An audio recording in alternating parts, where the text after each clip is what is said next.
Italian crossbowmen. Pavisiers were used, Flemish foot soldiers, Swiss pikemen, all of these exceeded numbers that were used at the time. Mercenaries were mercenaries. You bought them for what you needed. And crossbowmen, longbowmen, anybody who would increase your numbers of archers would be, I think, would be significant. I don't see that English longbow were selected simply because they were longbow. Was the way the longbow was used on the flanks with the enfilading fire, was that pretty similar to the way other bows, crossbows, and other missile weapons were used then? No. Not Genoese crossbow. They stood in the line and fired, and then they retreated. Cliff? It varied, but there are certainly other examples of crossbow being used in this way. I would say this, though, Cliff, about the enfilading fire at Agincourt. If the battlefield is as they say it is, and they haven't found archaeology to substantiate this, but if it is, as far as they say it is, and the English line is as small as your sources suggest it is, we won't take that argument up about how many they were, then there can't be enfilading fire. The wings are too far from each other to do anything if fire at a huge arc or straight on, and it wouldn't penetrate the entire line. No, it wouldn't penetrate the entire line. It's not supposed to penetrate the entire line. But if I don't know if you can give me that slide back. It was slide 21 on my presentation. No, not but yet. the total width is only about 600 yards. So it's roughly 200 yards worth of archers. So that means that the archers on the very far flank could hit the center of the line, and the archers who were nearest the men-at-arms could very easily hit the men-at-arms. Well, I would dispute that. Having walked all over the battlefield, it would be a hell of a shot to cut through. And you're not cutting through. And there's also the number of shields that are being used. Again, the fact is that the Agincourt is a real anomaly, and I'll grant you that. They do have the archers that are in between. That makes a big difference, but it does not appear that this is the reason why the tactics were used, but that you and I can just disagree on. But I guess I would have to say once again, and I asked you this question before, so I'll ask you again, if it wasn't... That suggests that it's 750 yards. Well, it's 750 yards at the widest point, but not where the... But that would make it even then, in the closest point, larger than a... No. Where's your pointer? Well, I'm not very good at math, but I'm looking at the scale of yards. Yes, here's the scale. Okay, the scale is that longbow range is about that far, right, from here to here. Right. So if you take the French who are coming in against the English men-at-arms, an archer who's way over on the wings can fire and still hit the men-at-arms on the flank. And the archers who are here go all the way to the middle of the French line easily. But at 400 yards, they've lost all effectiveness. Now, I'm not talking about 400 yards. From here to the middle is about 200 yards. Well, I still contend that if you're facing in front, if you've got them all in front, then not only do you have the 400 yards, but you have the 350, the 300, the 250, and so forth, and not swinging past and get one shot.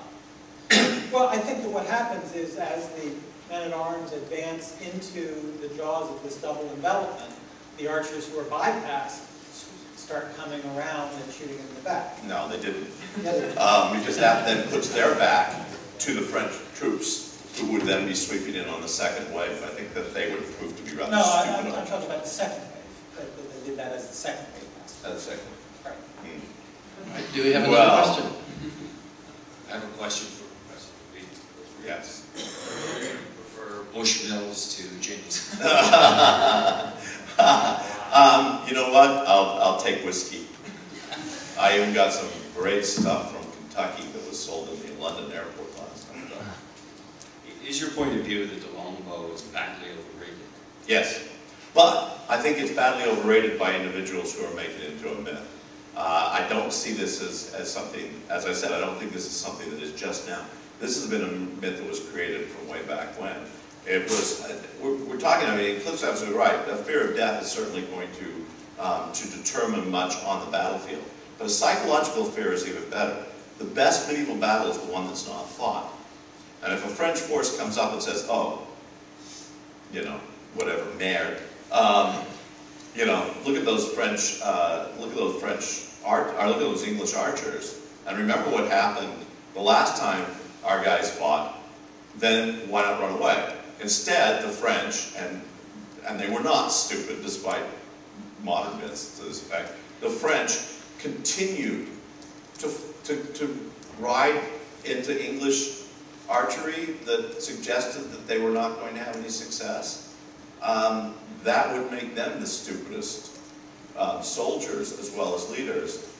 And I don't think that that's what happened. So I think that we have overrated what was simply a tactical use of a very good weapon, but no better and I would say far less better in deciding the battle than those men-at-arms in full armor using swords and spears and other things in the middle.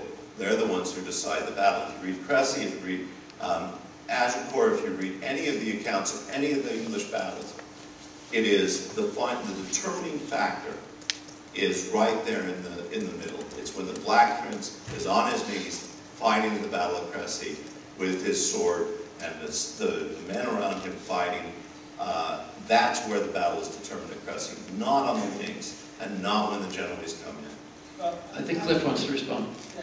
I would certainly not want to downplay the importance of the men-at-arms or to suggest that the longbow could have won those battles without the men-at-arms.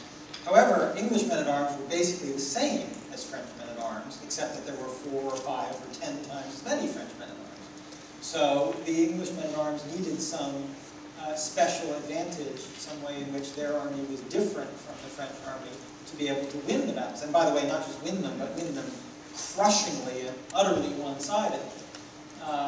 But never decisively, because remember, they lost the war. Well, they lost the Second War, but they did sign the Treaty of Bretigny in 1560. Which was effective for how long? About as long as the Treaty of Versailles. I mean, you know. I'm not sure that's a good example, Cliff. Thank you very much. But actually, it wasn't as long as the Treaty of Versailles. Yeah, it wasn't. The point is that the fact that a second war breaks out, which is essentially what happened, doesn't mean that the first war was not decisively won. Well, it would suggest that. Follow-up question? One final question. Do you have any idea, either of you mentioned figures, on the number of combatants and the number of casualties? No. I would say so. No. Is in some ways your whole debate. It would be very nice, and I think that eventually we'll get to this point.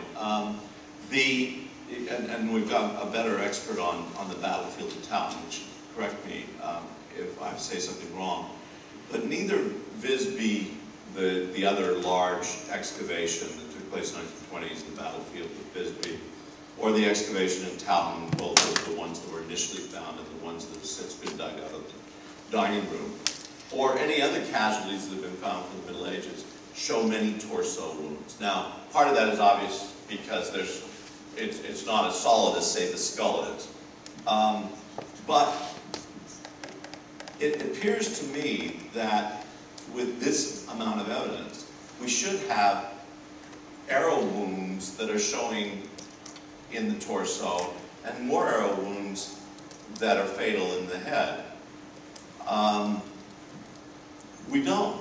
And now maybe if they were to dig open the graves at Agincourt or the graves at Cressy, we don't know where they are.